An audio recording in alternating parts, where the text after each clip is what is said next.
It's Bigfoot Collectors Club with Bryce and Michael.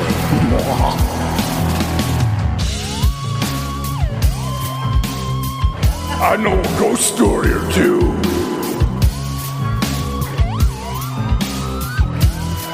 Let's do this. Hey everybody, welcome back to another episode of Bigfoot Collectors Club, the show where we talk to amazing guests about their personal paranormal history and share stories of high strangeness. I am your host, Michael McMillan. Back with us once again for just a little bit is your other host, Bryce Johnson. You get him for a full episode. Yay. And or a super producer, Riley Bray. Hey boys. What's up, dude? How's it going, Bryce? Yeah. You were out of town last week. Uh-huh. You want to give us a little, or can you give our listeners a little tease of maybe what you were up to? Oh my God, I don't know. We said you were working on your top secret project. Yeah, I'm working on a secret project, and it relates to what we do here. So, I mean, you asked people for emails with Bigfoot stories. no, I know. So yeah, I mean that's draw your own conclusions. That's yeah, no. So I'm excited. I can't wait to tell everyone about it. I think it's going to be a real fun project to follow and watch. Are you building a Bigfoot experience museum? I'm building a Bigfoot space museum up on the International Space Station. Awesome. Yeah, it's going to be rad. Sweet. You are developing a portal machine with NASA. Oh, wouldn't so that you be can sweet? break through the Bigfoot dimension. Yeah, that would be dope. All right, well, thanks for letting us know what you've been up to, and My pleasure. better just hope I don't spill the beans. Yeah, no. When you're out of town again. Today's guest is an actor, an Upright Citizens Brigade regular. You've seen her on shows like Deadbeat and the Unbreakable Kimmy Schmidt. She'll appear in the forthcoming film Greener Grass. Please welcome to the show, Lauren Adams. Yay. Hi, Hi. Lauren. Are we going to tell the We're going to audience tell the truth? the whole truth and We have nothing to tell the but truth. the Yeah. truth. Well, you're truth seekers on this pod. We You're are. looking That's for the exactly truth. right. We are always forthcoming. Yes. We are open and honest, except I when like it comes it. to Bryce's experiences or whatever job he's currently working on. I almost said welcome back to the show because This is my second time here. this is Lauren's second time here. Yeah. When we were on this, we did the show last week with Ladela Levine. We mentioned that we lost 2 full episodes. The first of which was Lauren's show. Yeah. And it was really fun. It was great. And we Yeah. talked some truths that I think the paranormal didn't want to get out into the world. I feel dude, like you might that be, like, might be onto the something. case. That's what I think it is. Well, Because so- it's never happened to you guys before, right? No. Well, apparently, no. Right, well. apparently, we are just inviting everything in while doing this. Adela's on. like, yeah, just doing the show makes spirits be like, all right, you want to play ball? Let's play ball. Oh, that's Oh, funny. they're stepping to you. Yeah, so we Let's step into yeah. you. So we had Adela. It was up on the Instagram last week. Yes. We had her come in, and she after the show she did a whole cleansing Yeah. with this. Gloria was the name of the incense. It's Gloria. like yeah. Gloria, we're gonna cleanse your studio. That was That was great. That didn't happen last Yeah. time. It didn't. So God. here's the thing. I'm going to say all the exact same stuff. And if it happens again, they're after you. I like that. I like that. Well, we This should is be science. we Yeah. should be cleansed for at least another couple weeks. Okay. I meanwhile can't fucking sleep since she told me that mirrors are portals to the other side. And wow. my entire wall of my bedroom is like a slide. It's like 3 sliding glass mirrors. I that have those. Have a closet. Yeah. I have That's the very closet LA. mirrors. That's very Yeah. California. Do you guys at night, like, even if the closet is open like a couple inches, I You make gotta sure close it's it. totally closed. You gotta don't close like that it. shit. Yeah, You can't I do leave that open. Yep. Were you scared of monsters in the closet as a kid? Where did the monsters live in your room? Under the bed. For Under me. the bed, It's an under okay. the bed situation. Yep. Parents checking under the bed. What kind of monster was under your bed? You know, I can't think of a picture of it. It's funny, now that I'm an adult woman, the monster is a man. He's It's, orange. a male. He's got yellow he's hair. the same age as me. Yes. Hey, can I bum a smoke? Isn't that telling? I'm sorry, that's a society thing about like, now that I'm an adult woman, a man is going to hurt me. Yeah. As a kid, I don't know if it had like a face. I talked about this previously. I can't keep saying that the whole time. I grew up very Catholic. And yes. so, oh, good. Let's insert this right here. Yeah. Lauren, what is your personal paranormal history? I grew up very Catholic. Okay. I grew up very Catholic. And so it feels like very religious based, spiritual, like devil based to me. I am. So that's why like that under the bed thing feels kind of devilly to me. So do you think that okay, so I was going to say, do you think the monster under your bed, the monsters that are coming to get you as a kid, yeah, like what's their origin story? Like is it something that's crawled up from the maw of hell? Is it like a demon? Yeah, it feels like demony or helly. And also like when you go to church, old church ladies and moms and aunts and stuff tell you mean stories. And so there's a story they told. There's like an old church lady wives' tale, at least in my Catholic church. Oh, there's an old church lady here. Yes, I'm listening. At least in my church in Maryland. That's just a Dela Levine in a wig trying to get back in here to cleanse the place again. We need the cleansing. Let them in. Let the cleansing begin. No, but they would say during Easter, if you can sit completely still during the reading of the Passion of the Christ, if you don't move a muscle, you bring a soul from purgatory to heaven. God, that's so fucked up. Telling a little kid that is super fucked. And so I do feel like there were some like souls, because I definitely tried every time, and I would like beat myself up if I had an itch or like something. I imagine like a waiting room of souls. They're like, she's almost there. She's almost done. She's sitting She's so. scratching! She's scratching! Fuck. Because I was Isn't 7. Passion of the Christ like super violent, or is that just a Mel Gibson movie? No, it's all super violent. The Bible's violent. Yeah, what is that? A reading of Passion of the Christ? Like Well, I imagine I like a don't- table reading 'cause, of like- Gibson's screenplay. That's what it was. The priest gets up there, he read the full script, Right. acted out all the parts, and you could not move. Fade in, Jerusalem. You could not flinch. And Mel does the stage directions and everything. He reads all of it. No, it's like All the Jews killed Jesus. you just said that for 3 Yeah, hours yeah. straight. Just over and over. That's what you get. Wild. And they whip him. And they whip him again. And they whip him again. How could Again. you sit still during that? It'd be can't. impossible. You can't. The Passion of the Christ is like those three, like it's like Holy Thursday, Good Friday, Holy Saturday, all those things. So, Maundy like the Thursday. Body Thursday? Body Thursday. That's at Michael's That's church. my church. That sounds fun. I'll go to yours. I'll go. I'll check it out. But it's like reading Jesus Maundy basically getting Thursday. crucified. It's that Yeah. whole thing Wow. during Easter, and it is long. And basically, it was like, I don't want you to fiddle around during church, so let me tell you this really scary, terrible thing. Wow. So I feel That's like I messed had up. some purgatory souls under my bed. Maybe. That's just a recipe for anxiety for the rest of your Totally. life. Yeah, and I still feel like Not cool. stress about stuff like that. I feel stress about like people's souls and things. I feel like I got a lot of that Catholic guilt, that Irish Catholic guilt is. Right. I'm gonna let you off the hook. Thank you. There's no purgatory. Thank you. There's only heaven and There's hell. only hell. Only hell, actually. There's only hell. So that is like, I feel like a lot of it is spiritual based. Yeah, because I'm thinking like when I was a kid, the monsters in my closet were aliens for sure, particularly E.T., which I've talked yeah. about. Like E.T. was hiding in the fucking so closet. scary, fucking Scared terrifying. the shit out of me. But it was always aliens. It was never like a furry creature from a mad scientist lab broke Yeah, free no. and is like Right. living under my bed. That sounds Muppet-like, and that sounds fine. Yeah. to me. E.T. really fucking scared Dude, me yeah, too. me too. Fucked me Really up. scary.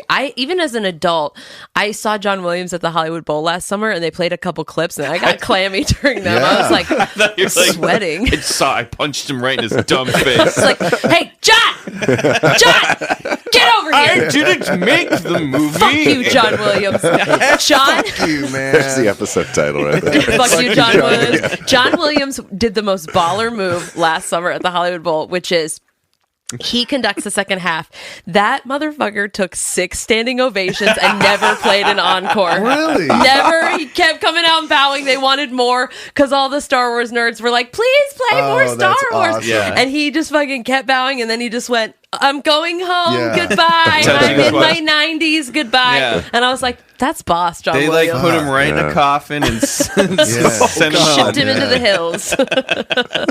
I remember. amazing. Have you ever seen the the Jekyll and Hyde musical. This is a real The video musical theater with David Hasselhoff. Yes. Is fucking amazing. Yes. And that dude's curtain call, and that is don't like remember it. John Williams times 10. He walks upstage, then downstage, bows like at least 8 times. Beautiful. And it is amazing. All the hair flipping in that, it is worth a watch. There's a song where he's singing as both Jekyll and Hyde, and yep. he's turning left and right like and Gollum and he Schmeagol flips his style. hair, Yes. and he flips his hair. He's Yes. like got a long hair and a non-long hair. And it'll be like, I'm just trying to do the right thing. You know, What?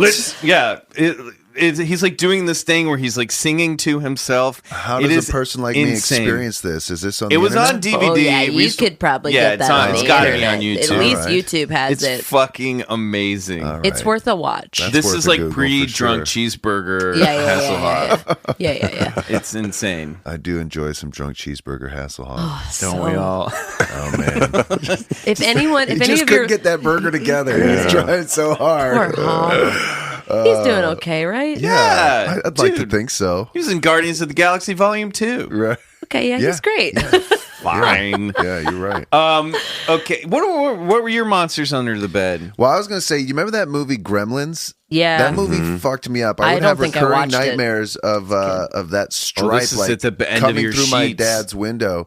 And I love how they always ended that movie. It was the guy's voiceover, and it was like, now, if anything ever goes wrong in the house, be sure to check around and, look under the bed. It might just be a gremlin. And I was like, oh, fuck. I thought it was just a movie. This shit is real. It's real. And so I was like, yeah, under the bed, like a little Yeah. fucking green monster with claws or something. Very goblin-y, I think, Yeah. was my under the bed monster. Riley, what was your under the bed monster? I think we talked about this on the Patreon. It was the little gremlin thing from Ernest The Scared troll Stupid. from Ernest Scared Stupid. I put that on the Instagram. You know what I'm talking about? Yes. So scary. I was so scared of everything as a child. There was no movie that was safe for me to be Yeah. scared And of. it's all church related. I guess church so. and steered the fear of monsters. I'm not also God. scared of clowns. Yeah. And that I can't put my finger on that other than when I was a really tiny infant. Like I've seen photos of my baby room and it's all clowns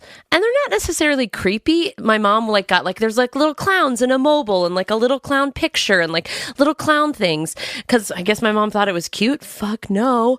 And That did like some permanent. I think maybe it was Yeah. like waking up at. I'm like, to me, that's like something like an EMDR therapist has to go Yeah. like dig up. But it's Yeah. like, did I wake up cold and alone as an infant out of the womb and look up and just see a clown and like, Oh, Well, like the God. I'm still tiniest, scared of them. the tiniest things when you're that little, and I have a pretty good memory of being like 2 or 3 years old. I have some very vivid memories, and I remember like I had the little engine that could storybook, and it was Yeah. like the classic one. Yeah.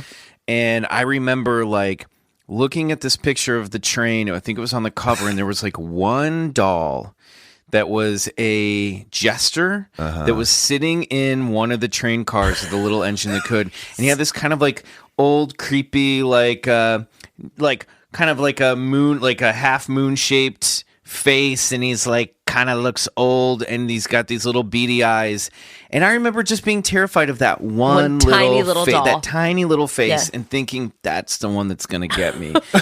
You know what I mean? So if you but were isn't it crazy that at 2 you knew that things get you? Like, Yeah. where did you get that? Totally. What does that even mean? Survival Get just instinct. pick Take up your on soul. these- Yeah. pick up on these little Yeah. things, and then they become. You're like, part I of don't your, like that. My friend Ashley's daughter, she is scared of any of those little like animatronic things that like dance. So if Oh, there's like yeah. a Frosty the Snowman, she like Hallmark. She can't go into a Hallmark store. like truly no. But also she like always wanted to look at them. Like they had a couple in the house from her older sister. Like people would bring them and be like, "Isn't this a cute troll?" And she'd be like, "No," but she'd always be like, "I want to see it." Right. And so you'd have to like bring it in, and she'd be like, I want to see They it. wheel it in on a tiny cart. And there was like a closet where they all kind of lived, which is that doesn't help anything. well, because they had Put to them put in a them away.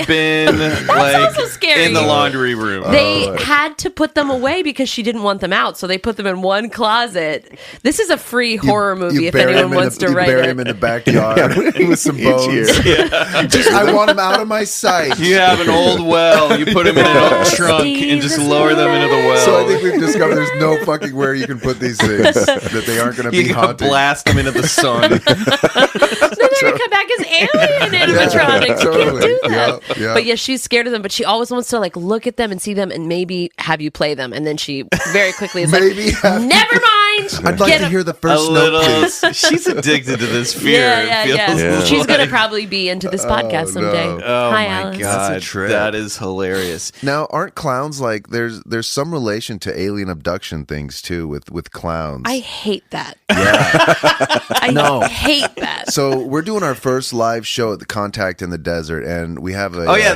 this Saturday as you're listening, should we announce who our guest is? Why not? yeah. Let's if you do it on want the to, show. Yeah, go for it. You say it. You're going to talk about him. Well, our guest is Daryl Daryl Sims. Sims. Yes, otherwise known as the Alien Hunter. No. And his story is one of that. He was a young boy, like I believe, like 4 or 5, and he recalls like this being coming into his room, alien-esque, and it slid under the foot of the covers, and it came up to him, and it had the face of a clown. That was all me. That was not a sound effect. That was all me. Ew. And the clown kept saying, he said in his mind, like, "You will forget this, and I guarantee you, I will not. well, that's what he said. That's what he That's a said to the promise. clown. He remembers specifically going, "I will not forget this. I will not forget this." You think that clown alien went back and was like, "I fucked up," because I couldn't convince him to forget I it. went for like too many things at once. I should have done the animatronic. too many I layers. should have just like peeked out from behind the door, but Too I many had things. to go for it. That's awesome. So he goes, I went from being the hunted to the hunter. Wow. And so he made it his life's mission to find out what this alien abduction phenomena was. And he's been a groundbreaking researcher in like in what's in like these hand markings that they'll find on abductees, and they're like shown through like fluorescent lights and different UV lights. You can see these like strange handprints. Anyway, We're going to talk to I'm him. really excited. I hope people come. Yeah. And of course, at some point, our listeners will be able to hear that show. Oh, great. But, Awesome. Not for a while, so you better Get your Yeah. ticks. come on, get your man. tags. Get your ticks. But Get your there ticks. is the occasional odd alien story where clowns are involved. Either these aliens are masquerading as clowns, or I don't know. It's strange. I mean, clowns are always weird. If you're a non-weird clown who listens to this podcast, I don't know, comment on the Instagram post about this. I'm just interested if you're non-weird. I when you were telling your story, Lauren, about being a baby and having a clown Yeah. nursery room, for some reason, as you were telling that story, the image of you finding a photo album in your mom's stuff, and then you open the photo album and it's all baby pictures of you, but all the pictures a different clown is holding you.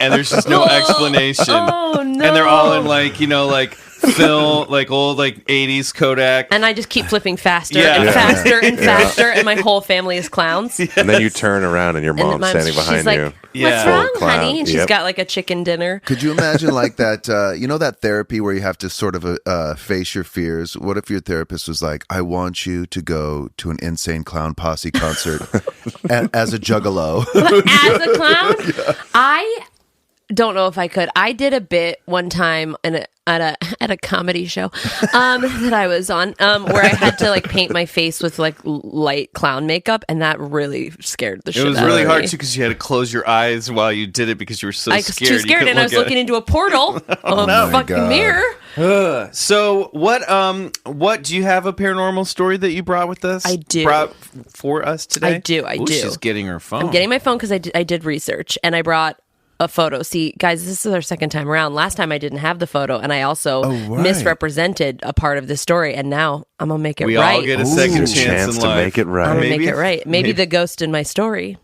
was like, you got it wrong, girl. Do your let's note. edit. Get your research. Get your research right. Good Okay. draft. So I've got some notes, ghost notes, ghost it notes. Yes. Copyright Bigfoot Collectors Club. Yeah. I take it from Might you. be the title too. Wait a second. Ghost it notes. Okay. So I did. We all know the movie Clue. It's a good movie, Yeah. great movie. A little spooky, murdery, ghosty, that movie in itself. So I did like a live staged reading of the movie with a bunch of Broadway and TV actors in New York. I played Yvette, the French maid. Yes. And it was so fun. And when we did it, and we like didn't know what was like, we knew there was like a weird sort of like thing happening, because the people who arranged it were like being weird about and cagey about stuff, and on the day of, we're like, what? I was like, what is happening? So the guy who wrote the movie, and I can't think of his name now, Jonathan. Why can't I think of his name? He showed up. He came to the first reading that we did, and it was like such a cool thing, and he was like, I love it so much, and it was so nice to have you. And then we found out that directed by Jonathan Lynn, who wrote and directed it. He's so lovely and so cool. I didn't realize John Landis like worked on the story with him. Oh wow. Yeah, his wife was there at the we did it a second time, which I'll get to, but she was like, he basically had like all these post-it notes up all over the house of like all the different ways the murders could have gone to make sense. Oh, cool. To like track them, basically. Oh, cool. They were ghost-it notes. Copyright Bigfoot Collectors Club. So I found out that basically they were trying to do a Broadway version of Clue, and they were trying to cease and desist us from doing this live reading because they were developing their own stage show. But then Jonathan Lynn was like, why don't we just go see it? And so he reached out and was like, can we come see it? And they loved it. So then they were like, hey, we'd like to officially announce the Broadway show, and can you guys all do the stage reading again at the Players Club? Oh, fun. So the Players Club in New York was built in 1847, and it's this old like club, like it was like a boys club, and it was founded by Edwin Booth, who is the brother of John Wilkes Booth, who assassinated Abraham Lincoln. Wow.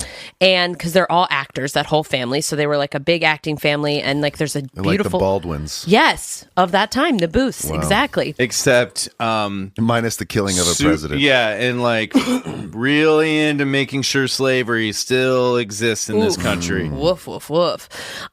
So we did it at the Players Club, and it's like very ghosty. It's very weird, and there's like all these portraits of dead people. Ghosty how? Like Edwin Booth, the guy who founded it, died in the Players Club in his room that is still totally intact and like smells like tobacco smoke. And one of the guys, Brandon Uranowitz, who's an incredible Broadway actor nominated for a gazillion Tonys, he did the reading. He looks exactly like Edwin Booth, and so there are all these portraits, and he was in the reading with us, so he's like, what Brandon Uranowitz is walking around, and like every portrait of Edwin Booth were like, that's you, that's you, that's you.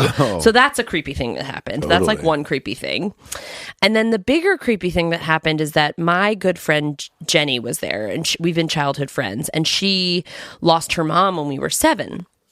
And Jenny's always joking. After we recorded this last time, I texted her to get a picture.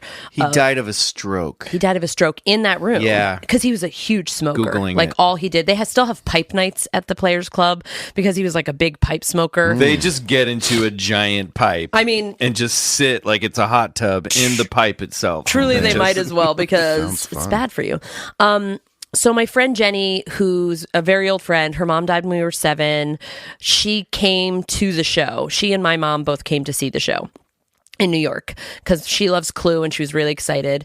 And so we're using the bathroom in the Players Club. The women's bathroom is like very far away because there was no women allowed for a really long time, and it's like in the bowels you of the get in a Players taxi, Club. you go 6 blocks Truly, down. they're like, good luck.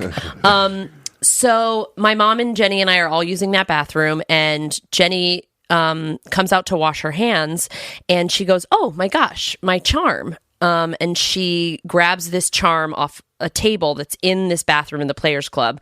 And she goes, I can't believe it fell off my necklace. And it's a charm that her mom had given her, or was her mom's before she died. And her mom died in like 89. Okay. So she grabs the charm and then touches her necklace, and she has her charm on her necklace. And I'll show you a picture of the charm. It's not a normal charm. It's not like a cross or a heart or anything normal. It's like a really intricate, weird charm. And she looks at my mom, who knew her mom, and my mom is like white. My very Catholic mother is like white as a ghost. And my mom just sort of goes, I guess your mom wants you to have it. Wow. It was very weird and like Jenny's weirded out. I'm weirded out. And so Jenny took it. So I have a picture. I'll pass this around. The tarnished one is the one her mom gave her, and the newer looking one is the one she found. She's like, that one looks old. Take this one. They're identical. They're identical. She just sent them to me the other day. It's weird, right? So this thing was just so there it was just on the sitting counter. in the if there was like the sink, and then to the left of the sink there was like an old wooden table. It was probably like Mark Twain's or something. God knows. Mark And Twain listen, used His card table is there. I ate dinner at it. This is some ornate Yeah, it's not- pendant. I have it's- never seen that design Oh, in wow. my life. Yeah. And I love jewelry. I love jewelry. I know all pendants. I've Yeah. never seen that. I've Another never seen secret that Bryce Johnson's been keeping from us. I love jewelry. He just has a large collection of Whoa, diamonds this and is pearls. no joke. Yeah. This is exactly, It's exactly the same. thing. Yeah. What design is this? I It's like a don't teardrop know. with It's very ornate. with like maybe a little heart-shaped thing at the bottom. We'll post this on Yeah, the, you That can. is on a the Instagram. trip. Yeah, it's wild. And so then, like, we got like a private tour of the Players Club because we stayed there after the party to like have Because you more found drinks. the ghost object. Because we found the You ghost. win They were the like, private tour. Yeah, it was like Willy Wonka's golden ticket. And I was like, I don't want that tour. Thank you. Now you're going to a glass elevator to hell. But we got to go into Edwin's room and like look at it, and they talked to us about it, and it was really cool and weird. But yeah, it was just kind of a weird, spooky night. But yeah, that charm is wild. And so And did she take it with her? yes, she just sent this charm to me after we recorded Or the photo. Oh my God. the photo of the charm. She sent it to me after we recorded the last time. So That kind of after talking to Adela last week, she was talking about like how ghosts don't like stay in they're not haunting a place necessarily. It's just the place or the people are very open to visitation, and then kind of once that's open, then kind of it's easier for anyone on the other side to come because through. we were in a ghosty place, Right, then it might have been easier for her to like her mom to like come antennas are drop up, you off know? a Yeah. thing. Able to receive those frequencies. I wonder how like physical, you hear stories of like, physical objects Talismans. like stuff like this sort of appearing or Absolutely. like, so is there like how are they getting it from, like, if let's say that was her mom dropping this little gifty off, where did she get it? I don't Like, know. did she Listen, steal it from I somebody don't know if else? I think the ghost is dropping the gift Right. so much as I think the ghost is guiding you to the gift. Not Got only it. that, there could be a synchronicitous events that lead someone else to have perhaps left that there at a time. You know what Yeah. I mean? It could all be leading up to a moment. So we're Yeah. not saying that mom came out of a little portal and dropped it there, and then Who knows? I mean, Maybe. I don't. That's think most so. likely what happened. Yeah. Well, there was a mirror right there. Oh, true. dude. So- What if it's the reflection of her charm in the mirror materialized? and it materialized? Why not? Ooh, Let's go with that. scary. I I like like that. that too. You know what I All mean? feel possible. And if she looked up and looked in her reflection, that it wouldn't be there. Listen, the Egyptians and even today, like, people find magical properties in things. The and- Egyptians Yeah, find magical properties. The Egyptians I think did. The Let's- Egyptians No, there was a espe- comma. Let's There was a comma. Let's unpack Well, that statement. The Egyptians especially Comma. used talismans as conduits towards the underworld, you Got know, it, okay. and as sacred entity objects. So they were very into personalization of physical objects, and they believed it. You know, Well, they also they believed whatever you buried with you take with you, right? That's right. So That's like they exactly were like, right. these are all the things I need for the afterlife. Yep. Would all go in their tombs with them. Yep, that's right. And so that physical object that got buried with them had a spiritual representation that they could actually take with them to the underworld. So Man, Crazy. do you remember when you were a kid and you'd have a dream that you would get like a really cool toy or like a lightsaber? Mm-hmm. Lone And Ranger you'd be like- figurine, yeah.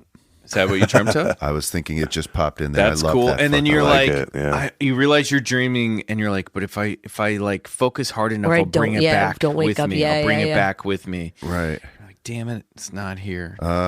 Wouldn't that be so cool That if you could would bring be. objects back From dreams? from your dreams or like from the other side, something.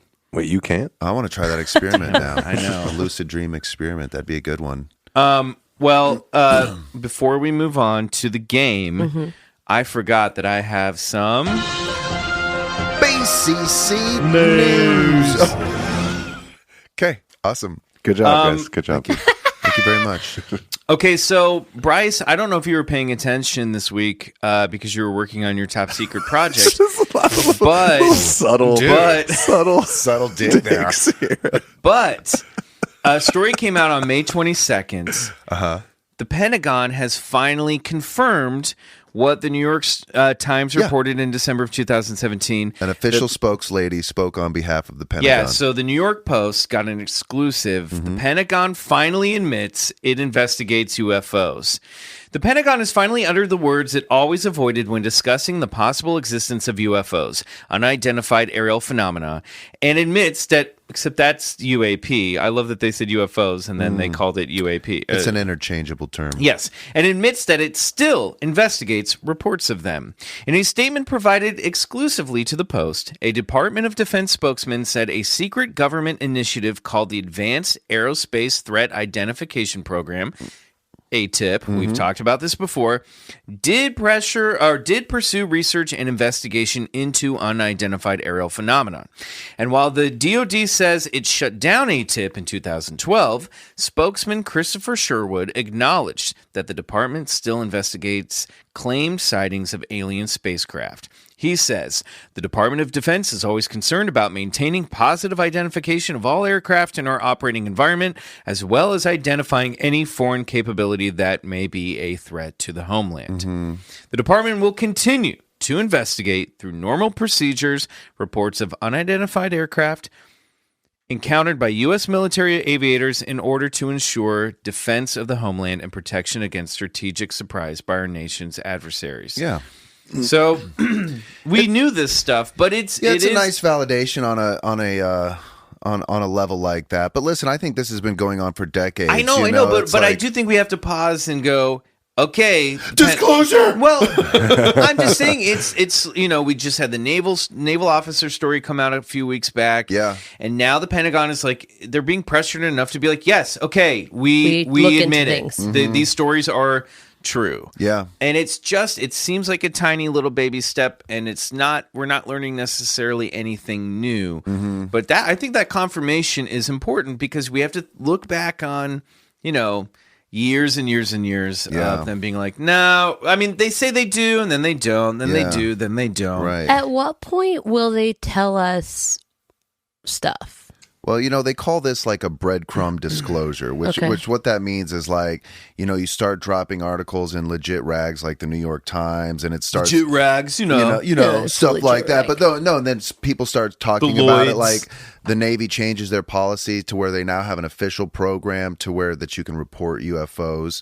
Meanwhile, that's actually in the FAA manual. All those reports went to a weird reclusive billionaire named Robert Bigelow, who's interested in studying UFOs, and he was one-time owner of the Skinwalker Ranch. Anyway, that's a whole other story. It is a whole other story. But yeah, so they say it's like it's like this slow thing leading to disclosure. But disclosure is such a paradox, right? Because it's like I'm under the belief that the government is never going to just come out and go, hey, we've been kind of holding a lot of secrets. It's just not in their interest. Well, it would have to be either they would have to be backed into a corner, whether there was like an alien attack coming or like an alien visitation. Like we would have to be. Well, yeah, because the big thing is, and I've said this time and time again on the show, and it's not an original thought, but it is this concept of the government's number one role is to protect its citizens from foreign invaders.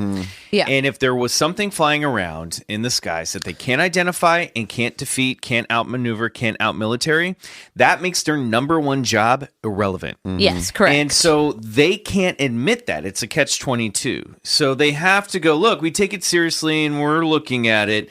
That's about all they can say, because they're obviously like foreign countries have like, spy planes and drones and stuff coming in that they're also like, clocking those as well. Well, that's mostly what they're clocking. Yes, exactly. And then they're like, but what But what's this Tic Tac shaped thing that can like disappear and reappear over here and outmaneuver our fighter jets? Speaking of that Tic Tac thing, David Fravor just spoke at a UFO conference in Oregon. He was with Jeremy Corbell and George Knapp, and he's David Fravor, Commander David Fravor, is this. He was the leading fighter pilot in this fighter pilot squadron called the Black Aces, and in the New York Times article. To the Stars Academy, Tom DeLonge's company, they released like 3 military shot UFO videos. I love that Lauren is just nodding. She's literally smiling and nodding. She's going into my crazy portal. But anyway, it's just. Wait, Bryce, did you want to order drinks first? Can I get a chance to look at the menu? I see, like, that black and white, like, smiling. Anyway, I think I saw our waiter over here. When you hear him talk I'm just gonna about try to get this, his attention. they call it the Tic Tac UFO because it looks like a little white Tic Tac, When you hear him talk about, like, his encounter with this thing, it's like, obviously, this is like something that was physical, that wasn't made here on Earth, that outmaneuvered those jets, and that it wasn't just him who saw it, but all 4, fighter pilots in his squadron had an encounter with this and thing. there's no explanation. Absolutely zero explanation. Yikes. Yeah, it's totally That's crazy. the other thing is I think they don't totally know. They don't know. I'm of that. I'm of that belief as well, that the government, while they're interested, they still don't have an exact, They don't like looking dumb. No. All right, we're going to take a quick break, and when we come back, it's time for Bullshit or Believe It. Cool. With Lauren Adams.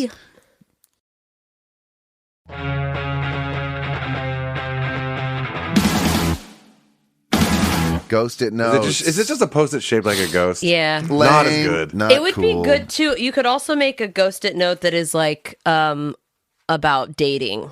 Of getting ghosted. Oh, ghosted notes. Yeah. That's the note you leave someone when you're ghosting them. These are see-through, which is kind of cool. That's when cute. you peel them off. All right, well, I'm suing because I've already copywritten those, so You're going to make them pay you? I'm going to make them pay me Yes. retroactively. See, they are kind of cute. The see-throughness I is like kind of that you've cute. gone that from is like, pretty I don't like cute. these two, now you really like I like that they're So, see-through. let's order some. All right, let's order some. Okay, guys. Okay, Lauren, Yes, I'm scared. it's called Bullshit or Believe It. You know the rules. I know the rules. Okay. Please, everyone, listen to the inflections in my voice. Yes. Okay. Great. On your mark. Yeah. Get set. Okay. Ghosts. Believe it. UFOs. Believe it. Bigfoot.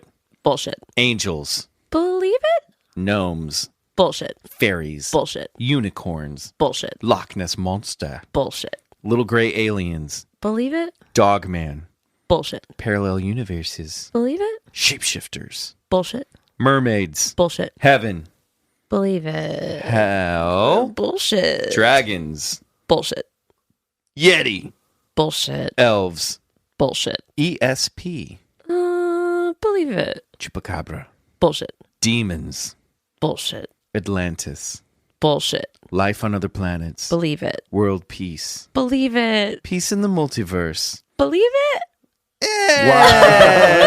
I want the piece so bad. A confident Give me the piece. execution Don't of bullshit we or believe it. all? Well done. A lot of I'm bullshit. sweating. A lot I of know, bullshit. I know, and I feel like it That's takes the okay. show right down Yeah. to the ground. No, but that's all right. my childhood whimsy is gone. It's been crushed. Well, not necessarily. You're in a ghost. You're I'm into in a ghost. UFOs. Yes. You are into Dogman. Big. Did I say no, believe no, it? No, you did not. I was like, I need a redo. Any opportunity I get to talk about Dogman. You don't believe in Bigfoot, but you believe in Dogman? I believe in What? This is bullshit. Bullshit, man. Parallel universes. Yeah. Yeah. So what do you think? How does that work I in think your mind? time is. I'm sort of like a time is not the same.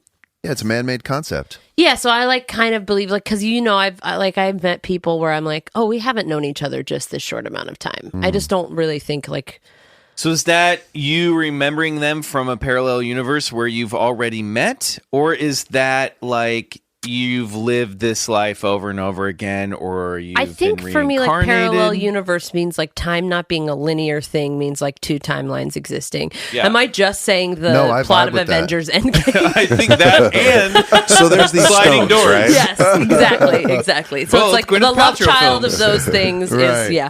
I just, all things Gwyneth Paltrow, like Goop's in there somewhere. So, And you're not the first one to say, but I've always fascinated by like a belief in heaven, but not with the belief in hell.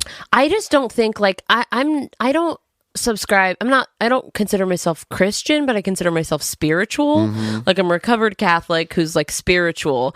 And I just don't think that like if there is a God or the universe or whatever it is, I just don't believe that there would be a hell. Right. I also sort of think that if there's hell or whatever, a concept of hell, that people are living it in It's right a state now. of mind. Yeah, like Trump's in hell. Yeah. Right now. We're watching it. Oh, So yeah. like don't worry, he gets his. And we're living in part of his hell. yes. Yes. Because we're brought into it every 'Cause we did it to He's ourselves, blasting it out over this huge occult Yeah. device called The Twitter. internet. Yeah. And it's echoing. I mean, come on. I mean, Yeah. it is occult So technology. I think like for people make their sure. own hells for themselves. So I guess maybe I do believe it. But I don't believe in like a demon in a fireplace. Gotcha. Right. I also, heaven, when I say believe it, like I don't believe in that it's all the same as here, but white in the clouds. Right. I do think like whatever happens is like peaceful and cool and wonderful. And maybe it's nothing, but that sounds peaceful and cool and wonderful. Yeah. So I mean, who doesn't love sleep?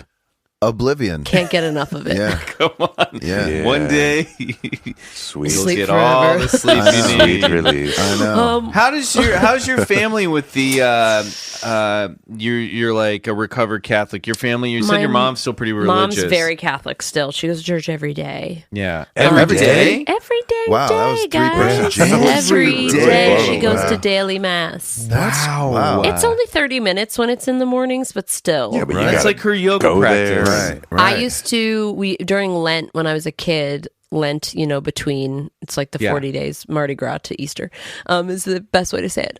And we used to have to go every day during Lent. So like my mom would drop us off at school. So we go to 7 a.m. mass and then we get dropped off at school at 8. Good God. But that means I went to church 8 times a week because we went on school. We went to church and wow. school on Wednesdays. So I went twice on Wednesday. So I went to 8 masses a week when I was a child. It's a lot of That's church. too much. It's a lot of church. I'm going to say officially that's too much. I used to You've drawn the line. I used to sometimes lie, what a good Catholic girl I was, and say I had to do homework and would sleep in the car during mass, but I only had 30 minutes. And y'all, I didn't have a cell phone or an alarm Right. clock, so I just had to just like panic, wake up every 5 minutes and be like, what time is it? Okay, 7:15, and then like go back to sleep, and then be like, Even okay, that is 7:20. stressful. Oh my God. My non-restful church nap. That's Oh, crazy. yeah, there was no getting out of church when I was That's a like kid. what a Yeah. way to start the Unfortunately- morning too. It's like What a way to ruin a weekend. seriously. Yeah. Well, in Catholicism too, like, I follow, like, there's a lot of really great Catholics and a lot of really beautiful parts of all name religions. one. Yep. James Martin. Just kidding. James Martin is a very cool Jesuit priest who's like all about social justice and a very My cool dude. my dad was raised Catholic, and he went to. I think he had Jesuit priests teaching Yeah. him, and there was like a couple. The Like, Jesuits are the ones. He talks pretty highly of the Jesuits. The He was Jesuits like, are they're pretty good. cool. They still are bad because they they had to come out and be like, here are some predators that we covered up. But they well, did there's it all voluntarily, which is like the coolest version, but still Yeah. bad. But I forget what I was saying. Oh, fuck! I There's fucked it some up. good Jesuits are Catholics. cool. He said, Oh, Catholic Mass. Yeah. That's what I was saying. So the Jesuits there are some cool Catholics. There's cool aspects of all religions. And of course, because it's humans, there's bad aspects of everything. But in Catholic Mass, now you like hit yourself on the chest and you say like, my faults, my faults, my faults. You say that you say it 3 times. It's like the first thing you say as a congregation. And I'm like, a little kid beating their chest and saying my faults. It's like, no wonder there's a demon under your bed. It's yourself and your fucking faults. Yeah. So, Jesus. yeah. No, thank you. All right. We're going to pause here. We'll be right back with this week's story of high strangeness. Cool.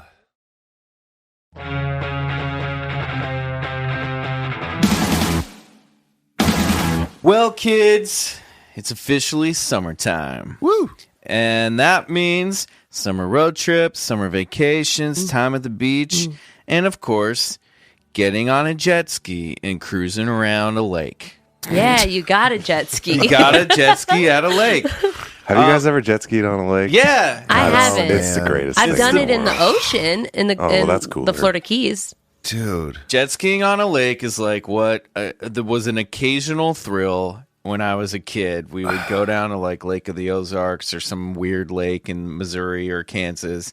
And jet Someone ski. would have a jet ski, and it would just be the best time ever. Oh That's man, I fun. remember one time being at this lake, and the dude I was with, he's like, they had one jet ski, like, so who wants to go first? He's like, I will, and I was like, oh, and so he jet skied like for like an hour and a half, and then he brought it in, and we're like, all right, guys, well, we're gonna go. We got a lunch prepared, so we'll just have to hit this another day. And I was like, my heart like kind of sank and broke into. I was like, motherfucker. You never got to jet ski? No, the dude took the whole hour and a half. That dude. Let's get him. Oh man, You don't know him? no, he's a good friend. I don't want to okay. blast him out. You know what, Bryce? You know who you are. I'm gonna take you jet skiing this That'd be summer. We're gonna awesome. figure it out. We're gonna go get on a BCC jet skiing trip. Yeah, BCC jet ski special. I was It's going to happening. say, It after is this happening. story, you might have a good location to go This jet is skiing. true. Would be It's great. happening. Okay. We're doing a BCC jet Good. ski special. I would We're gonna really- figure it out. I would really like that. And we're gonna do it. Okay. All right, I promise you.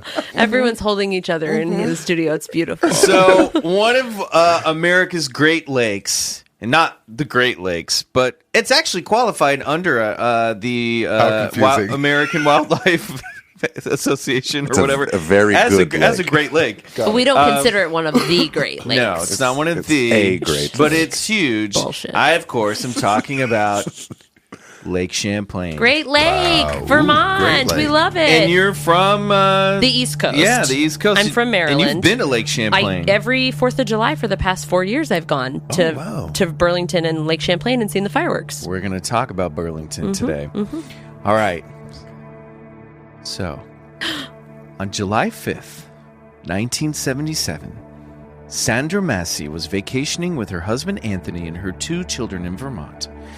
They pulled over along Lake Champlain, somewhere between St. Alban, Vermont, and the Canadian border, to take a break from the tedium of the car drive and stretch their legs. As Anthony unloaded the car for a lakeside picnic, Sandra watched from shore as her 2 children splashed around in the shallows of Lake Champlain.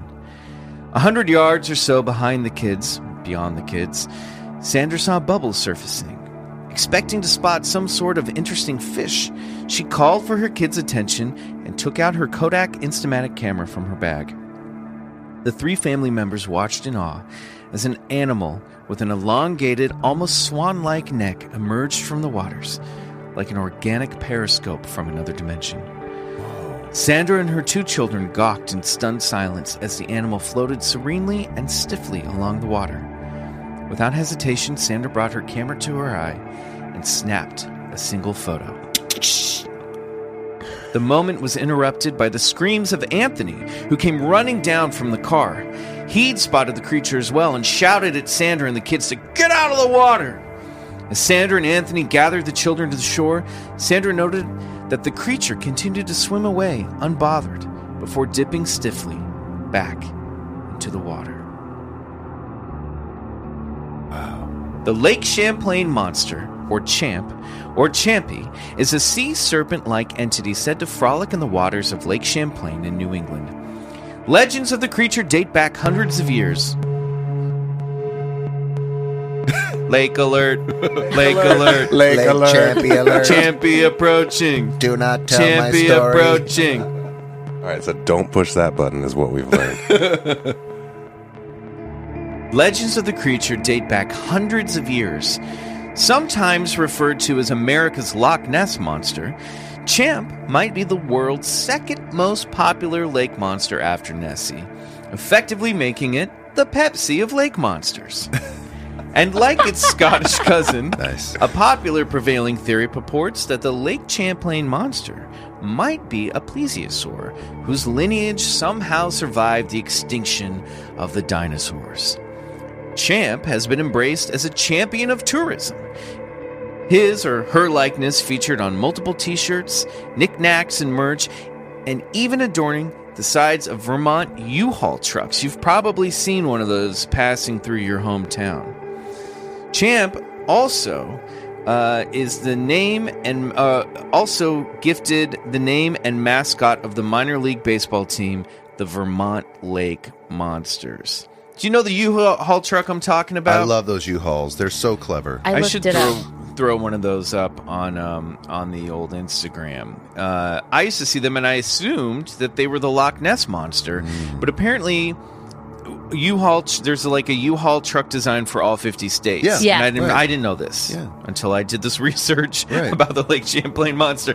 You never know what you're going to learn while researching this podcast. I wonder if their New Mexico one has a spaceship. I feel like it has something about Area 50. Yeah. There is an right. alien. Yeah, Yeah, there's an there's alien like those one. little classic little. It's like a gray alien, but he's bright green. I'm just gonna say, good for U-Haul Yeah. for embracing the culture. And also, that's good ad. That's like a cool, kitschy little ad. I like it. Everyone goes like, totally. "Oh yeah, I get it." Yeah, people are cool. So, where did Champ's legend begin? Well, before we go there, let's dive into some facts about Lake Champlain itself. Lake Champlain, that's my Lake favorite lake. Champlain. In a one-time segment I like to call Lake Facts.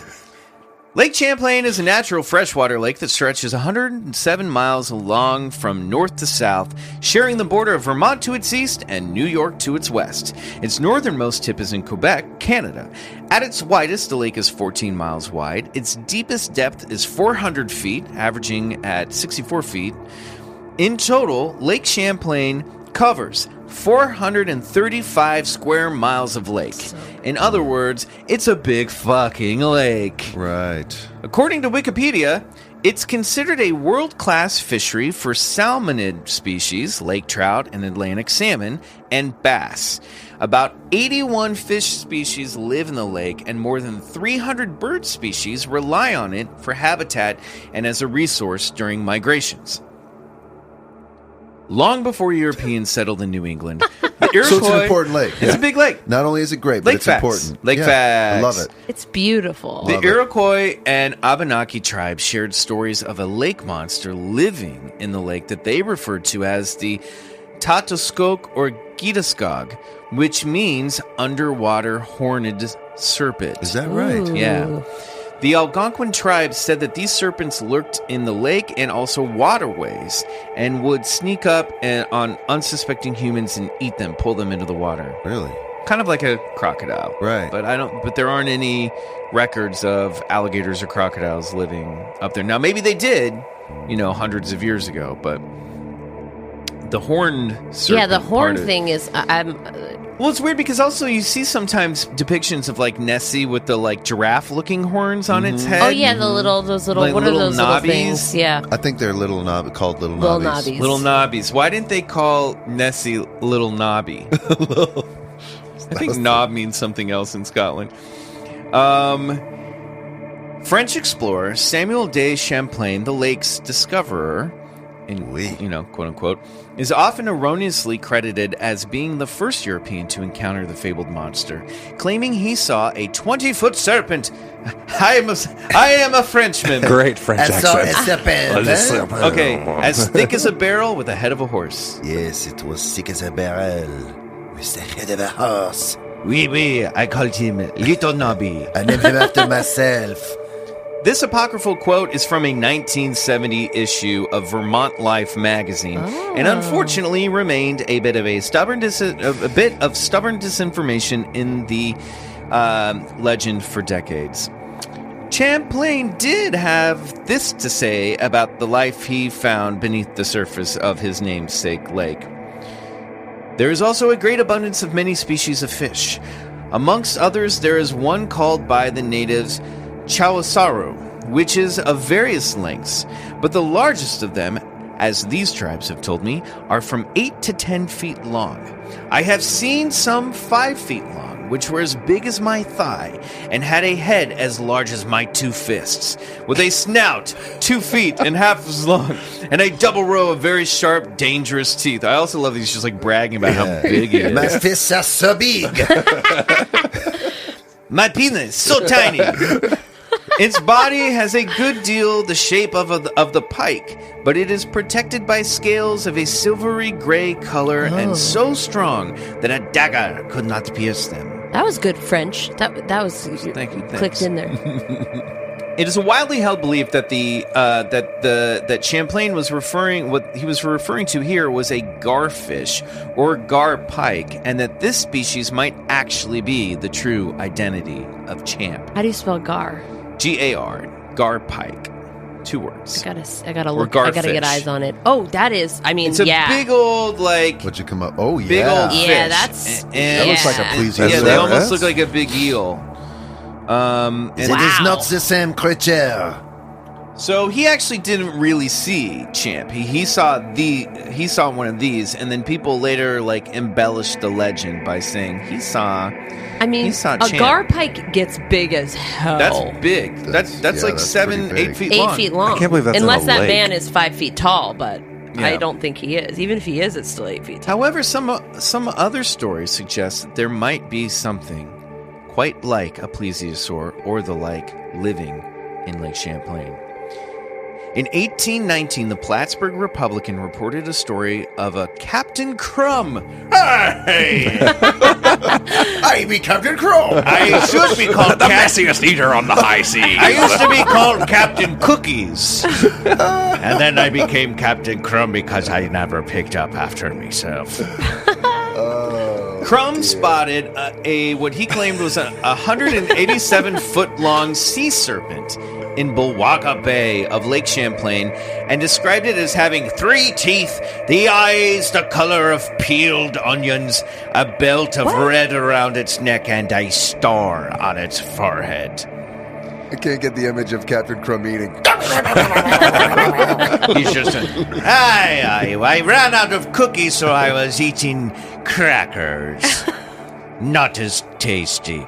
Even though he was seeing this beast from a great distance, he said that the creature was being followed by 2 bullfish and a sturgeon. He said it was chasing the creature through the water.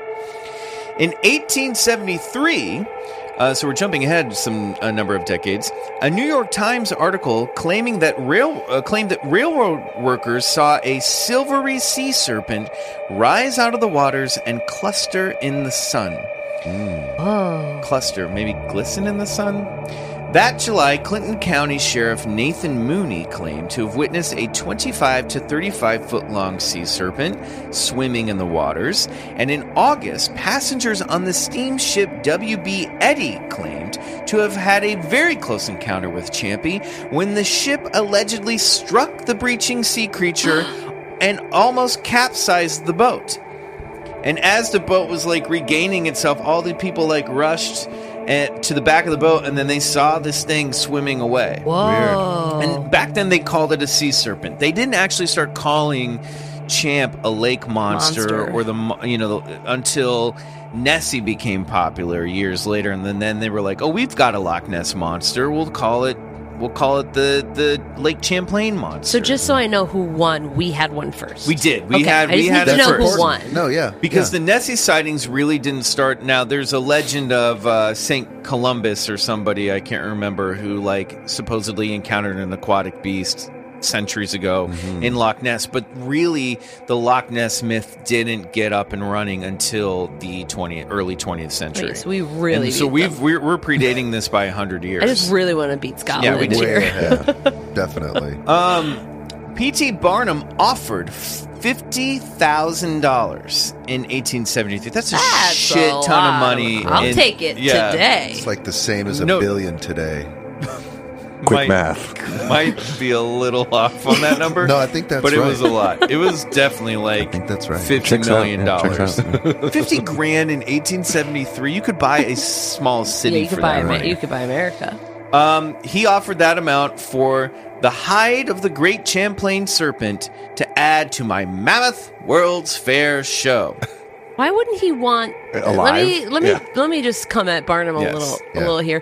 Why wouldn't he want the animal alive so he could show it off? I mean, I think he would take it alive, Water obviously, tanks but are expensive. All right, this is Barnum, like you back can in make the that day money. when you just shot It's an things investment, and you yeah. stuffed them and you Okay, put them okay. you put them in the Checks the out. museum. Right. All right. So this makes me wonder how much P.T. Barnum would have offered Sandra Mancy for her photograph of Champy, this one that I'm Wow. passing around here. Oh my gosh. I'll pass it along. Now, the story behind the Mancy photo is pretty interesting. After spotting the creature and taking this one photo, she only took one, she waited 4 years before going public with the photo, which was finally revealed to the world in a New York Times article about the sea creature. Depending on which version of the story you hear, and there are more than a few out there, the photo either spent the intervening years pinned to the bulletin board of the Mancy kitchen or hidden away in a photo album until Mancy decided to release the picture to the craven masses, chomping at the bit for a little champy. Well done. Chomping for Champy. Mancy was unable to produce the negative and couldn't remember exactly where in the lake's geography she took the photo. However, the Mancy photo, as it is known today, is generally regarded as the most compelling lake monster photo in all of cryptozoology. It's pretty good. I mean, a lot of the Loch Ness Monster photos have been well debunked. Yep. The original photo has been examined by experts, and it appears to be undoctored. So whatever's in this photo would be in the negative if we only had the negative. Right. While not proven to be a hoax, the Mancy photo is still considered to be inconclusive. There have been over 300 recording sightings of Champy over the years, but the nature of Champ's existence remains a mystery to this day. And not the only mystery of Lake Champlain. What? Yes, if there's one thing we keep telling you people, where there is one story of high strangeness, there are often many. Get ready for a fucking twist. I'm getting clammy and nervous. I'm scared. Lake Champlain, it turns out, is a hotbed of paranormal activity. Its shores harbor tales of haunted forts, mysterious vanishings, Bigfoot, Dogman, and an Air Force secret base that once conducted mind control experiments linked to MK Ultra. Boom, suck it, reductionists. And there is a crazy conspiracy theory that links that aspect of Lake Champlain to the Columbine shootings. Because one of the kids' dads worked at the Air Force base where he grew up, and they were like, maybe he was an MK Ultra. Whoa, that's twisted. Those stories are for another time. But I'm going to tell you about the UFOs. Okay. August 7th. That's my birthday. 1968. I'm younger than that, though. Almost 10 years before the infamous Mancy photo was taken, two horny teenage camp counselors had ended their daily shift at Bluff Ledge Girls Camp along the lake just north of Burlington, Vermont. 16-year-old maintenance worker Michael Lapp and 19-year-old water ski instructor Janet Cornell were relaxing in a boat on a late afternoon day while the girls' swim team was at a meet down in Burlington. They had the camp all to themselves. Relaxing in quotes. It's implied. Oh, right. Sorry. They were stargazing, fixing their attention on Venus, which was particularly bright that early summer evening. And as the two teens peered up into God's creation and presumably questioned their next move or what was appropriate between a 19-year-old ski instructor and a 16-year-old lawnmower in 1968, the bright light they'd been staring at between the long, painful, awkward silences chock full of teenage desire descended from the sky. What? Michael, finally relieved that he had a joke to break the sexual tension, shouted, "Wow, Venus is falling." Smooth, Michael.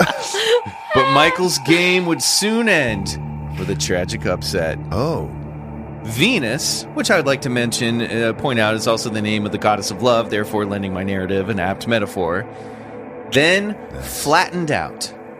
3 smaller lights dropped from the goddess of love. And as she then ascended back into the darkening sky, the 3 lights formed a triangle. One of the lights broke formation, dropped down into the lake below the surface, and moved towards the boat. It then reemerged, close enough for Michael and Janet to see that the light was indeed a craft, a traditional saucer shape with a transparent dome in which they could see two entities piloting the ship. Weird. They had large, rounded heads, thin necks, and eyes that seemed to wrap around their head. Now, what happens next is insane. The craft fires a beam of light at Michael and Janet. Michael holds up his arms, and he says the light was so bright that he could see through his skin to his skeletal structure in his arm and hands. He could see the bones of his hands. He looks over and sees X-ray spot beams. that Janet is like paralyzed and freaked out, and he starts screaming, "No, no, no, we don't want to go, we don't want to go. I'm trying to get laid here. So close. So fucking close. She's 19, she knows everything." God. The next thing they know, it's hours later, and they know this because they can hear the girls' swim team coming back. Michael and Janet are back in the boat. The UFO is hovering over them. Michael looks over and sees Janet is dazed. Then the craft vanishes into the sky. And neither of them are virgins anymore. No, I'm just Wow, you might be right. They don't talk about it. It's 1968. They Keep just that kind shit of go mum. about their business. In fact, 5 years go by. If you say anything to anybody, Yeah. Janet, I will fucking... Michael, Sorry. Michael. Sorry. A lot of leave me anger. alone, you creep. Go back to cleaning the toilets. God. I'm a maintenance worker, not a janitor, you bitch. Whatever, you're beneath me. 5 years go by. Michael starts having recurring nightmares and flashes of what happened that night. It takes another 5 years until he finally contacts the Center for UFO Research and reports his story. The people there connect him with a therapist, and Michael undergoes hypnosis regression therapy and Smart. uncovers details of that night. Later, they bring Janet in, and she also undergoes regression, and her story corroborates Michael's. Ooh.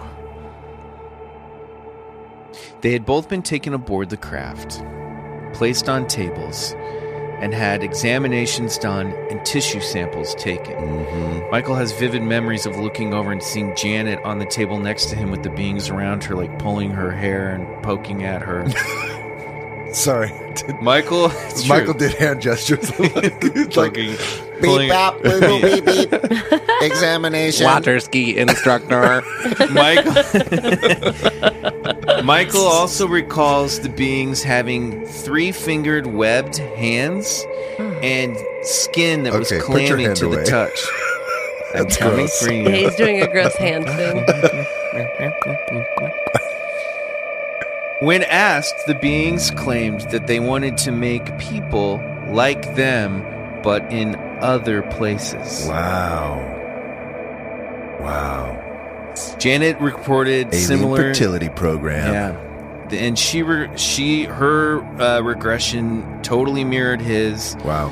And that remains the Bluff Ledge abduction of Lake Champlain. That's wild. And that's not the only UFO story associated with the lake. In 2007, there was a report of a couple who were driving down, I think, Route 95 or something, or Route 22. I can't remember off the top of my head. But it's a more rural road.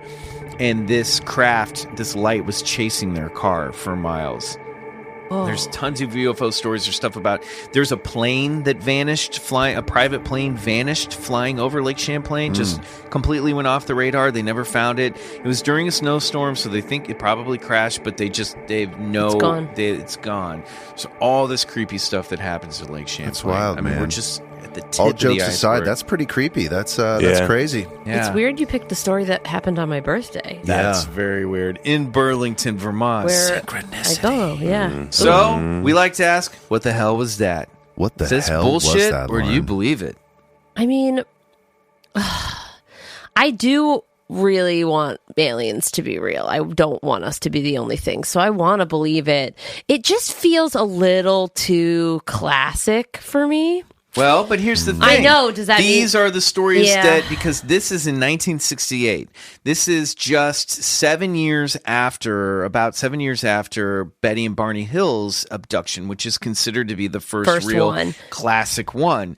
So, and again, didn't come out for 10 years. Yeah. 2 different people. They went off and lived their own separate lives. They came back together because they both had this weird shared experience. Yeah. But it does sound classic because this is kind of like the original source material For what we abduction consider, mythology. yeah. So, yeah, I want to believe it. I'll say sure.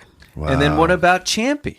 Champy, Champy looks like a log to me. Yeah. Well, there's a feeling that, or there's a theory that photo is of a piece of driftwood that had been submerged. It came back up. It had and to then do with sunk her back down. description of it going back down so straight up and down. Either that or like weird Burlington person with like a little periscope, like with a sub.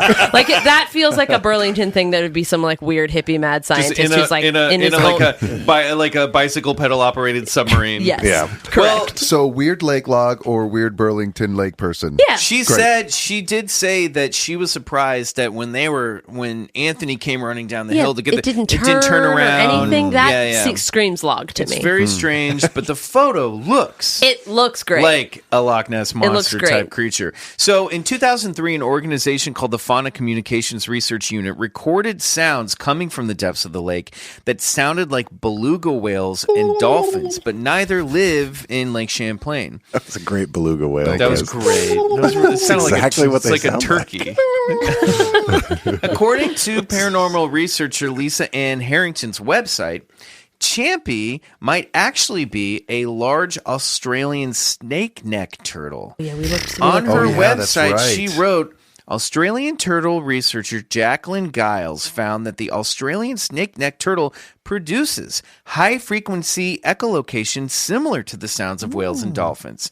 Scientists of the Acoustic Society of America confirmed that not only were the sounds she'd recorded real, they also found it to be the complex language of a highly intelligent social order. And turtles, as we know, can grow to very large sizes. and live forever. Yeah, so right? maybe it's some sort of undiscovered. Yeah, we looked these you up know, last time. reptilian Like, or- that's a Yeah. long. Also, ass Yeah. long shit. neck turtles are the silliest animal. Yeah, That's they're so very- silly. Like, are you kidding me? It feels weird. Yeah, So it don't feel something- right. Like, pick a lane seems turtle. that some- Pick a lane, Are you a snake or are you a turtle? You can't be both Make up things. your mind. We've all chosen a thing. So it seems as if something is under the water. Yeah. And with all the other paranormal activity happening, Yeah. Lake Champlain is a very interesting, spooky place. And Yeah. I wouldn't rule out Yeah. the possibility that Yeah. perhaps it's on the precipice of a gateway to another dimension. Yeah. Yep. There's Are one, lakes not mirrors? There's Yeah. one. Exactly. Oh. It's a giant mirror. I need a high five on that. Bam. Hey, zoom out. Yeah. Isn't Earth a giant mirror? Oh! There's one crazy theory I read that some people think that Champy and the Loch Ness Monster are the same creature. And it's like a swimming brigadoon? in a portal I love between it. Loch Ness and I love That could be Champlain. a children's song. Yeah. How could it? I don't know. Just How'd it go? You need to Come make on, a go with that. paranormal children's Okay. album. Loch Ness and Champy swimming in a portal. Same kind of monster. Time to go to sleep. See? Mrs. Johnson, we need to at least examine him for 3 months. And in which case, we'll make a reevaluation. We would advise the children not visit until his treatment is finished. If you need anything, Time to go to sleep. could you also send us all the master tapes of this podcast you've been recording? Oh, dude, you are not too far from the truth. It's a great song. Well, that's Lake Champlain Awesome. stuff. I wanted to surprise you with a little I bit of loved information it. that That you was didn't great. hear the I first didn't time. know that was a was good coming. twist. That was a good twist. Loved There it. you go. Loved it. I hope this recorded. I hope you got to listen to this, listeners. We might just be back again. We'll Yeah. see. I feel like I'm just a host of this podcast. I feel very Hey, comfortable. anytime you want to Anytime. come back, Great. we'd love to have Here's you. your Collectors Club membership card. Yes. And it's a lifetime It's a ghost membership. And show. we have a sticker you can take with you. Lauren Adams, thank you so much Yeah, for being on the thanks for show. having me, guys. Where can people find you? And do you have anything anything you want to plug coming up? You can find me on Instagram at I'm Lauren Adams. It's my only social media. Or my other Instagram account, Masking for Trouble, where I review face masks. Which I just learned about from a Funny Feeling podcast. Yeah, it's dumb and fun. So feel free. I guess I'll plug, I perform at Upright Citizens Brigade with Baby Wants Candy most Fridays. Great. And I guess all seasons of Unbreakable Kimmy Schmidt are streaming on Netflix. Yes, which you were so good Thank in. you. Agreed. One of love my that favorite show. characters on She's the show. a real weirdo. Yep. She's a real paranormal kind of gal. So Just ready to sign up for I just whatever. just needs a cult. Like if you played bullshit or believe it with her, she'd be like, believe it, believe it, believe it, believe it, believe it, believe it, believe it, believe it. Because she just believes everything. there was her. a parallel dimension Kimmy Schmidt story as well. I didn't even put Dual two and two timeline. together. That Exactly. was pretty great. Yeah. God, I love it so much. I missed that show already. You're Well, you're getting so a good on it. movie thing. You're getting a special. Really? Yeah, they announced it a couple weeks ago. Oh, I It's did not know. going to be like a choose your own adventure Netflix That's special. really fun. Okay, cool. That'll be coming Are we sometime. gonna see you in there? I hope so. Of course, You've yes. got to be there. Depends Come on you're what one you of the mall choose. women. I hope so. Awesome. That's great. Don't forget, it's not too late. As this comes out, we are performing a live show. It's a panel at Contact in the Desert. Yeah, our very first live show. June 1st, 2:30 in the afternoon. That's Yep. right. Saturday, Enterprise Indian Wells. room. You need a ticket to the convention to come see us. That was a little confusing, and we apologize for that. Yeah, there's We're no not like sure. special ticket to buy for a Yeah, podcast. it's Just not- a we're general admission ticket. It's like you're at a convention and you're going to see a panel, but the panel's our podcast. Daryl Sims will be our guest, and we may have another special guest coming that we have not confirmed yet. It's going to be a great time. Please come, and we'll have stickers. We're going to hand out stickers to people who come. You get a Bigfoot Collectors Club sticker. It'll be a great time. We'll take some photos. We'll kiss your babies. So please come to the show. Until next week, go get regressed. Do it. Thank you, everybody. All right. Bye-bye. Bye-bye. Bye-bye. Bye-bye. Bye. I just make sure it records.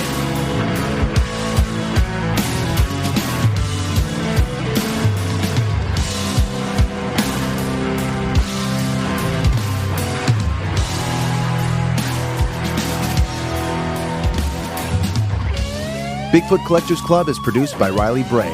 Our theme song is Come Alone by Suneaters, courtesy of Lotuspool Records. If you like the show, please rate and review us on iTunes. It really helps get the podcast to more listeners. To support the show, check out our Patreon page at patreon.com/Bigfoot Collectors Club and unlock multiple reward episodes every month.